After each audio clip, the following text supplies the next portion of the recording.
మొన్నే మీరు చూశారు, 5 ఏళ్ళు ఒక టీచర్ పోస్ట్ ఇవ్వలేదు.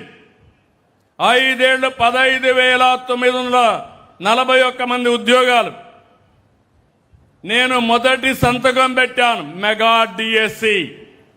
నేను ముఖ్యమంత్రి అవుతానే టీచర్ ఉద్యోగాలు క్రియేట్ చేసి మీ పిల్లలకు నాణ్యమైన చదువు ఇప్పిస్తానని హామీ ఇచ్చాను. చెప్పిన దాని ప్రకారం మాకైతే అడ్డంగా 241 కేసులు వేశారు. కోర్టులన్నీ ఆర్గ్యూ చేశాం, కేసులన్నీ వికెట్ చేశాం, చాలా పకడ్బందీగా ముందుకు పోయాం. 148 రోజుల్లో ఉద్యోగాలన్నీ కూడా పరీక్షలన్నీ కండక్ట్ చేసి అన్ని కూడా సిస్టమేటిక్గా చేశాం. ఇది చేస్తే అంతకుముందు జాబ్ క్యాలెండర్ అన్నారు, ఎగ్గొట్టారు.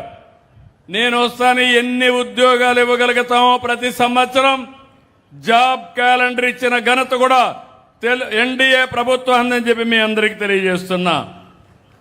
అక్కడి నుంచి మీరు చూస్తే సిస్టమ్ కూడా ఎక్కడ ఫుల్ ప్రూఫ్, ఎవరు మ్యానిపులేట్ చేయలేరు.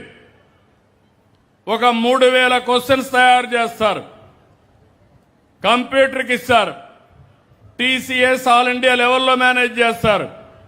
అందులో కంప్యూటరే సెలెక్ట్ చేస్తుంది, నేరుగా సెంటర్కే వెళ్ళిపోతుంది. అదే మరిగా 40,000 క్వశ్చన్స్ తయారు చేస్తారు డిపార్ట్మెంట్.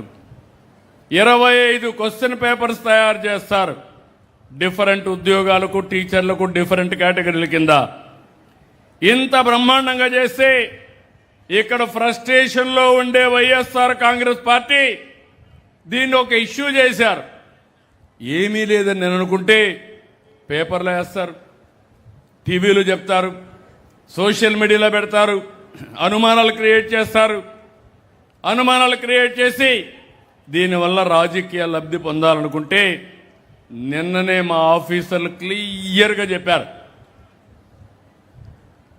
మామూలుగా కొన్ని రిజర్వేషన్లు ఉంటాయి, రిజర్వేషన్లు ఉండేవాళ్ళు కిందనున్న పైకి వస్తారు, అది సామాజిక న్యాయం.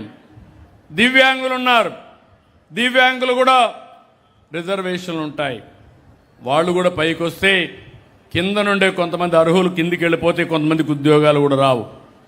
అంటే ఒక సెంటిమెంట్ క్రియేట్ చేసి పదే పదే చెప్పి ప్రజలను నమ్మించి వైలెన్స్ క్రియేట్ చేసి రాష్ట్రంలో అభద్రతా భావాన్ని క్రియేట్ చేయాలని ప్రయత్నం చేశాడు.